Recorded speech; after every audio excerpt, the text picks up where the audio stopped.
This video is not for the faint of heart. Today, I plan to visit what could well be the darkest corner of houseplant hospitality. In this video, we will attempt to rescue several underloved, overwatered, and undersunned succulents who are at death's door after having spent months on the badly lit shelves of a big box store. Let's be real, you may see things that shock you to your core, but if the idea of rescuing neglected plants puts a in your pants, then you better stick the around, because that's exactly what you're about to see. Hey there, I'm Smith Kingston, houseplant guru extraordinaire. Joining us today we have Thomas Baker, Yabonton Melon, and the elusive Shadow Mantis. Oh, for sure. Okay, people, it's time for a field trip. While most of my plants were brought home from nurseries, swap meets, and farmers markets, I do from time to time dabble in the practice of purchasing plants from big box stores, and today was just such a day. Now, I understand that when you sell as many plants as are sold from most big box stores, there will be times that the supply of these plants outweighs the demand, and that in such a situation there will be plants that suffer as a result. I'd hate to incriminate anybody specifically, so I'm not going to name the store from which I rescued these particular plants. On an unrelated note though, try not to pay too much attention to the color of the shopping cart. Many of these plants seem to be doing okay despite the badly lit conditions. We're not here looking for happy plants though. This is a rescue operation, and the plants in these sweet square funky containers look like they're in need of a good old-fashioned rescuing. I can see the withered remains of what looks to have once been perhaps an echeveria, also lots of soft, squishy, oversaturated, translucent, discolored leaves. I also see some long, thin, leggy, etiolated plants, which means that the plants in these funky square containers have been both overwatered and undersunned for what looks to have been the past couple of months. Also, the sad sedum and or graptivaria looking succulents next to the smoking husks of what seem to have once been panda plants potted into these freaky sleeping llamas seem to be suffering from many of the same conditions, so I think I'll try to save a couple of these as well. Real quick, sorry for the shaky video and for the voiceover. At the moment, I don't have vlogger confidence, and I didn't feel comfortable gallivanting around Home Depot with a selfie stick talking to my phone at full volume. Maybe someday I'll get on TikTok and become a real influencer, but for now, this sneakily filmed and badly voiced over footage is going to have to do. Okay, we're back home with our precious rescuees, and so far so good. Listen.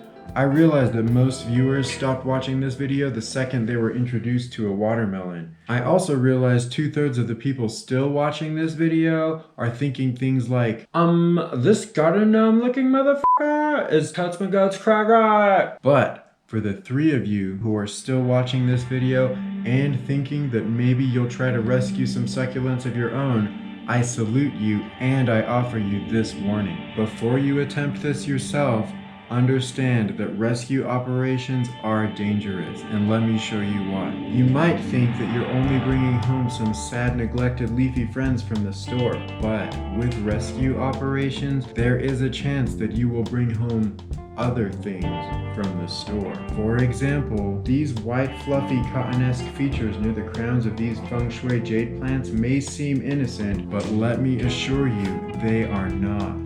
These cottony little fuzzy white flecks are nests that contain the nasty waxy sacs in which mealybugs lay their eggs. Mealybugs are some of the most diabolical enemies known to most succulents as well as many other plants. Now, for me personally, this will not be my first battle with beetles, scuffle with scales, or melee with mealybugs. I've been doing this kind of crazy shit for a while now, so I know how to recognize and treat all those stupid ass dumb shit.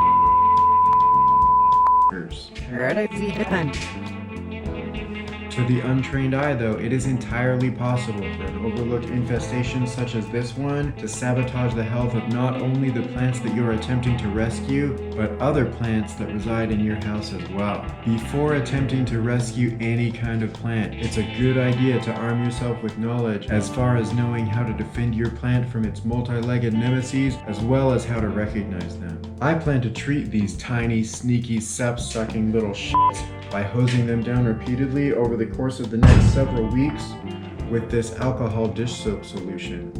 I've got a video all about making and using this solution, and I'll be sure to tease that video with a card at the end of this video.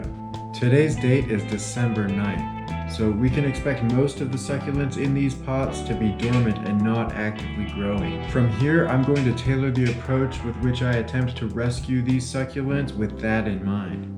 First, I'm going to try to beautify these plants' containers by removing all the bits of dead plants and soggy translucent fallen leaves. Since most of these plants are dormant, we are going to try to avoid actually cutting them or disturbing their roots any more than we have to, since they won't be able to grow new ones until after their growing season. This little jade plant got so overwatered that its roots actually rotted all the way off. I see though that it sprouted some new roots right down here underneath this colony of mealybugs, so that's cool. This feng shui fighter is a true survivor, and I think it deserves its own place. Now it's time to get these undersunned succulents into the right kind of light.